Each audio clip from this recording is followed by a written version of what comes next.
నేటి కాలంలో దాదాపు ప్రతి ఒక్కరి వద్ద స్మార్ట్ ఫోన్ ఉందనడంలో సందేహం లేదు. స్మార్ట్ ఫోన్ అందరికీ నిత్యావసరం అయిపోయింది. స్మార్ట్ ఫోన్ వలన ప్రపంచంలో జరిగే విషయాలన్నీ మన కళ్ళ ముందుకు వచ్చేస్తున్నాయి.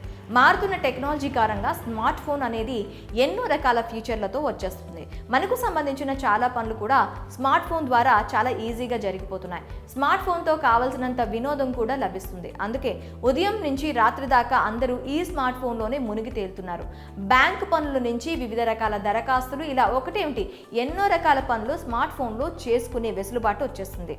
ఏ సమాచారం కావాలన్నా క్షణాల్లోనే స్మార్ట్ ఫోన్లోనే సులభంగా తెలుసుకోవచ్చు. ఇలా ఫోన్లో అనేక రకాల మంచి పనులు చేసుకోవచ్చు. స్మార్ట్ ఫోన్ అనేది అంతటి వైజ్ఞానిక అద్భుతం. అయితే ఈ కాలంలో చాలా మంది కూడా స్మార్ట్ ఫోన్ని అనేక రకాల చెడు పనుల కోసం వాడుకుంటున్నారు. ఫోన్లో దేని గురించి అయినా సెర్చ్ చేస్తే క్షణాల్లో సులభంగా కళ్ళ ముందు ఉంటుంది. అందుకే చాలా మంది చెడు పనులకు కూడా వాడుతున్నారు. ప్రస్తుత కాలంలో ఇలాంటి వారు చాలా ఎక్కువైపోయారని చెప్పొచ్చు. చేతిలో స్మార్ట్ ఫోన్ ఉంది కదా అని దాని ద్వారా అనేక రకాల తప్పుడు కార్యకలాపాలు చేస్తున్నారు.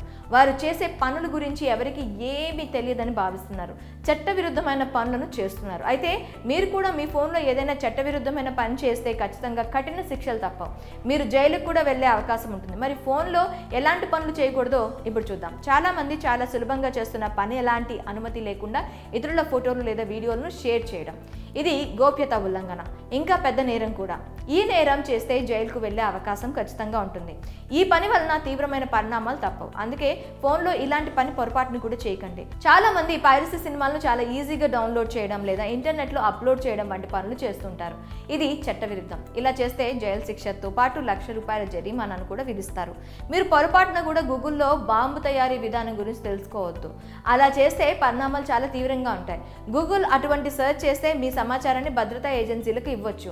అలాగా చైల్డ్ పోర్నోగ్రఫీ ఉండటం నేరమని, అందుకు ఖచ్చితంగా 3 నుంచి 7 ఏళ్ల వరకు శిక్ష పడుతుందని సుప్రీంకోర్టు స్పష్టం చేసింది.